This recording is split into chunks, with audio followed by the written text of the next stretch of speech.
안녕하세요. 수영의 셀리입니다. 이번 문법편 동영상에서는요. 어디에도 없는 셀리만의 컨텐츠 부사와 전치사 구별법에 대해서 알려드리도록 할게요. 이거 보시면서 부사인지 전치사인지 굳이 알아서 뭐예요? 하실 수가 있는데 부사인지 전치사인지에 따라서 문장 구조가 이렇게 틀어질 수가 있어요. 근데 turn the light on, turn on the light 둘 다 맞는 걸까요? 아니면 하나는 맞고 하나는 틀린 걸까요? 어떤 게 맞는 걸까요? 어떤 게 틀린 걸까요? 우리 성인 머리는 굳어가지고 그냥 보고 자연스럽게 외우기에는 한계가 있기 때문에 이 뒤에 어떤 원리가 숨겨져 있는지, 왜 어쩔 때는 바꿔도 되고 어쩔 때는 안 되는지 한번 우리 이해를 제대로 해보도록 하겠습니다. 자, 그럼 시작해 볼게요. 자, 부사인지 전치사인지 알아보려면 그 안에 깔려있는 아주 중요한 핵심이 하나가 있어요.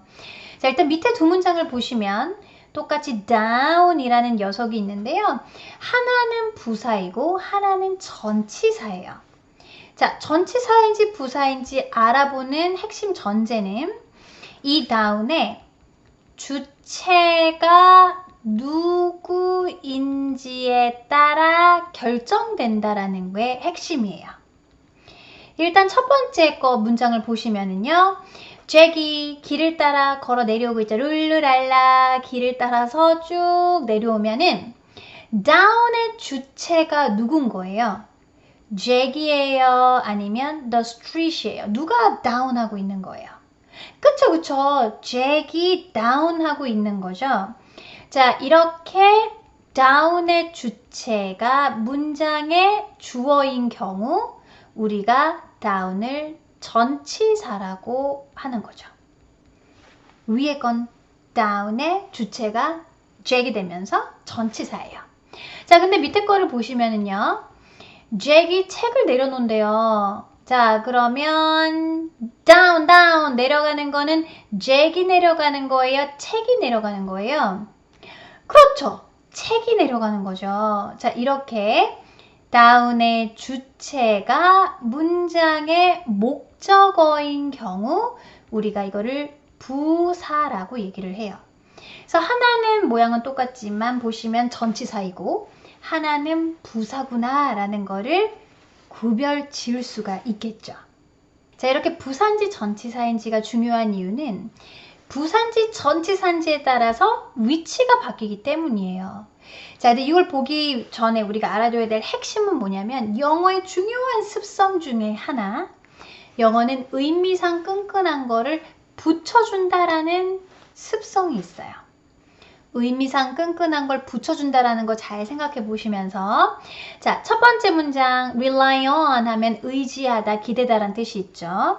그래서 그녀는 부모님께 on 달라붙어 있는 걸 써서 기대다, 의지하다 라고 해요. 자, 그럼 on의 주체는 그녀예요? 부모님이에요? 달라붙어 있는 건 그녀가 달라붙어 있는 거예요? 부모님이 붙어 있는 거예요? 그쵸? 그녀가 부모님에게 달라붙어서 막 의지를 하는 거잖아요. 따라서 on의 주체는 she, 문장의 주어가 되는 거죠. 의미상 끈끈한 것끼리 붙어 있으려고 하기 때문에 이렇게 on이 주어에게서 더 멀어지게 가는 이런 위치는 틀린 위치다라고 보시면 돼요. 전치사의 주체가 주어니까, 즉 전치사는 뒤로 옮겨가지 않는다라는 게 포인트가 되겠어요. 자, 그런데 아래 거를 보시면은요. 똑같은 on이라는 모양인데요. 자, she turned on the TV 하게 되면 on, 붙어있는 거. 이렇게 전기가 탁 붙으면서 통하면서 작동되는 거, 불이 들어오는 건 그녀가 작동되는 거예요? TV예요? 그렇죠. TV인 거죠. 그래서 여기서의 on의 주체는 바로 목적어인 TV가 되는 거예요. 의미상 끈끈한 거는 붙어있기 때문에 붙어있다라는 거는 앞에 아니면 뒤에 있는 게 붙어있는 거거든요. 따라서 이런 경우 on은 앞에 쓰여도 되고 뒤에 쓰여도 상관이 없어요. 즉, 두 문장 다 맞는 문장이 된다라는 거죠. 자, 전치사는 주어에 최대한 붙어 있으려고 하기 때문에 이렇게 뒤로 옮겨가는 형태가 불가하지만 목적어가 주체인 부사는 목적어에 붙어있기만 하면 되기 때문에 앞에 와도 되고 뒤에 와도 상관이 없다란 얘기인 거죠. 자, 부사인지 전치사인지 구별할 때 이 목적어가 대명사일 때가 문제예요. 대명사라는 거는 앞에서 말했으니까 그냥 네가 알아서 알아들어 라는 표현이거든요. 즉 잘못 알아들으면 헷갈릴 수도 있는 게 대명사예요. 근데 영어는 중요한 핵심 포인트 중에 하나, 효율성이 뛰어나죠. 즉 이렇게 모호한 의미보다는 정확하게 집어주는 걸 좋아하는 게 영어라는 언어의 특성이거든요. 자, 지금 보시면은 이렇게 전치사 오는 뒤로 갈 수 없기 때문에 요 문장밖에 안 돼요. 하지만 부사로서의 오는 앞에 붙어도 되고 뒤에 붙어도 되잖아요. 목적어가 대명사라는 거는 언뜻 봤을 때 오해의 소지가 있어요. 정확한 명사를 언급하는 게 아니기 때문에. 따라서 왜 헷갈리게 전치사랑 모양이 똑같은 거야. 똑같은 이런 모양은 쓰지 말자고 그냥 나는 뒤에만 올 거야 가 돼서 모양만 봐도 주체가 주어인지 아니면 목적어인지를 알게 하는 거예요. 즉 뒤에 목적어가 올 때는 전치사는 확실하게 앞에다가만 쓰고 부사라면 확실하게 목적어 뒤에 써서 딱 보더라도 누구를 꾸며주고 있는지를 한눈에 알 수 있게 해준다는 거죠. 자, 연습을 통해서, 이게 들어서는 몰라요. 연습을 통해서 우리가 내 걸로 체화하는 과정이 꼭 필요한 거 아시죠? 같이 한번 볼게요. 턱이 너무 높아 우리 돌아서 가야겠어 라고 했어요. 턱이라는 거는 이 턱이 아니라요. 왜 길에 이렇게 볼록 튀어나와 있는 턱 있죠. 그래서 요거를 얘기하는데 영어로 bump라고 합니다. 내가 보고 있는 그 bump니까 the bump is 너무 과해서 부정적인 거는 to를 이용해서 쓰죠. 이거 한국 사람 하면 무조건 높아 하면은 high 쓰실 것 같은데 high는 진짜 높은 거고 영어에서는 big and small 이용해서 쓰셔야 해요. 그래서 the bump is too big 정도로 쓰시고요. 우리 얼굴에서의 이 bump는 뭐예요? 코가 되죠. 야, 너 코 높다 이런 얘기할 때 your nose is high, low 이렇게 하시면 안 되고 big nose, small nose 이용해서 쓰시거든요. 그래서 아무튼 이렇게 쓰시면 되겠고 우리 돌아서 가야 해 라는 말 할 때 자, we need to 돌아가는 거 turn around 이라는 거 아시죠? 그래서 turn around 이용해서 쓰겠습니다. turn around 그 턱을 돌아가는 거니까 뭐 앞에서 나왔으니까 굳이 또 the bump 쓰실 필요 없겠네요. 자, 여기서의 around는요. 주체가 누굴까요? 범프가 around 도는 거예요. 우리가 도는 거예요. 그렇죠, 그렇죠. 우리가 되는 거죠. 자, 이렇게 주체가 주어인 거를 전치사라고 하고 의미상 끈끈한 것끼리 최대한 붙어 있으려고 하기 때문에 around는 뒤로 가지 않습니다. 라는 거예요. So the bump is too big. We need to turn around it. 하고 쓰시는 거죠. 자, 다음 문장.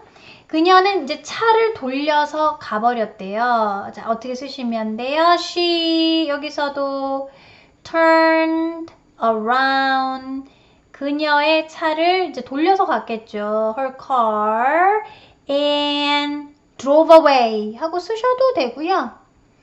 아니면은 그냥 left 하고 쓰셔도 될 것 같아요. 어쨌든 여기서의 around의 주체는 그녀가 될까요? 차가 될까요? 차를 돌려서 가버렸다라고 한국말로도 얘기를 하잖아요. 따라서 여기서의 around의 주체는 her car가 되기 때문에 이 her car에 붙어 있으려고 할 거 아니에요. 붙어 있다라는 건 앞에 아니면 뒤에 있는 거니까 she turned her car around 하고 쓰셔도 상관이 없다는 얘기죠. 둘 중에 하나 쓰시면 됩니다. 세 번째, 그녀는 그를 지나쳐갔다. 지나쳐갔다 하면 딱 생각나는 게 있으실 텐데 pass by라는 거 들어보셨어요? 스쳐서 지나가는 거죠. 자, 그러면 by, 근처라는 그림의 by는요. 주체가 그녀가 될까요? 그가 될까요? 그녀가 이렇게 있고 머리 기니까 그녀, 머리 짧으면 그 스쳐 지나가면 그가 가까이 온 거 아니에요? 하실 수 있는데 항상 전체적인 문장의 의미를 제대로 파악하셔야 돼요. 여기서 pass하는 주체는 그녀예요. 그녀가 와가지고 옆에 이렇게 스쳐서 지나가는 거거든요. 그래서 옆으로 다가오는 것도 그녀예요. 그래서 by의 주체는 she가 되기 때문에 더 멀어지게 저 뒤로 가지 않는다라는 거죠. 그래서 she passed by him 하고 하셔야지 passing by라는 건 영어에 없습니다. 자, 그럼 다음 거 넘어가겠습니다. 여기서는 이름표 안 다셔도 돼요. 자, you don't have to 쓸게요. 그러실 필요가 없습니다. 아무튼 뭔가 갖다가 붙이는 거는 put on 이용해서 쓰죠. 붙어있는 그림에 on. 이름표는 your name tag 정도가 되는데 자 여기서요 턱턱 들어다가 붙여요. 자 그러면 붙는 거는 당신이 붙는 걸까요? 아니면은 이름표가 붙는 걸까요? 당연히 이름표가 붙겠죠. 따라서 on의 주체는 이름표가 되는 거기 때문에 태그에만 붙어 있으면 돼. 따라서 on은 앞에 써도 되고 뒤에 써도 상관이 없어요. You don't have to put your name tag on 하고 쓰셔도 된다라는 거죠. 자, 떼버리세요 라는 거 뭐예요? 잡아다가 이렇게 멀어져 가는 거, 떼버리는 거 take 이용해서 쓰죠. 그래서 take off 하면 떼버리다가 되고요. 그 name tag를 떼버리세요가 돼요. 자, 떼버리면은 off의 주인공은 누가 되는 거예요? 당신이 아니라 이름표가 떨어져 나가겠죠. 자, 이런 경우 off는 it한테만 붙으면 돼 라고 해서 앞에 아니면 뒤에 있는 건데 이렇게 대명사가 나오는 경우는 앞에 나와도 되고 뒤에 나올 때 전치사 자리는 헷갈리니까 취하지 않겠어 라고 해서 이 부사만의 자리에 붙이시는 거죠. 그래서 take off it이라는 건 안 돼요. take it off 하고만 쓰실 수가 있어요. 다음 거 넘어가겠습니다. 엄청나게 큰 개미가 있다. 자, 상대방한테 어떤 존재를 소개할 때 There is a huge ant 하고 쓰겠습니다. 이거 저희 아이가 맨날 하는 건데 이렇게 지렁이 봐. 엄마 이거 봐. 너무 피곤해요. 여러분 어쨌든 이것 좀 봐봐. Check out이라는 거 들어보셨죠? 자, 그러면은 이렇게 이것 좀 봐봐 하고 꺼내서 보여주잖아요. 그러면 밖으로 나와지는 거는 너예요? 이 개미예요. 개미가 되겠죠. 따라서 목적어가 주체가 되는 건 부사는 앞에 아니면 뒤에 붙어있기만 하면 되는데 이게 목적어가 대명사인 경우에는 전치사 자리에는 아예 쓰지 않아 하면서 check this out 하고 쓰시면 되는 거죠. 내가 돌봐줄 테니까 걱정하지 마. 왜요? 자, 여러분 돌봐주다라고 하면 take care of라는 게 있는데 take care of는요. 정말 걷어주고 배고프면 먹여주고 아픈 병원 데려가고 이렇게 돌봐주는 거고 그냥 뒤를 봐주는 정도. 네가 우리 회사에 처음 왔으니까 내가 어느 정도는 좀 봐줄게. 여기는 우리 회사는 점심시간이 1시간 다 쓰면 안 되고 막 이런 식으로 봐주는 거는 look after, 뒤를 봐주는 거죠. So I will look after you, so don't worry 하시면 되겠죠. 자, 그러면 네 뒤를 봐주면은 after 네 뒤를 졸졸 쫓아다니면서 너를 봐주는 거는 저예요, 너예요?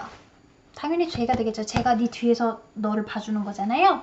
따라서 after의 주체는 누가 되는 거예요? 문장의 주어 I 이런 전치사는 최대한 주어한테 붙어 있으려고 하니까 뒤로 가지 않는다라는 거죠. 그래서 look after you 하고 쓰실 수밖에 없습니다.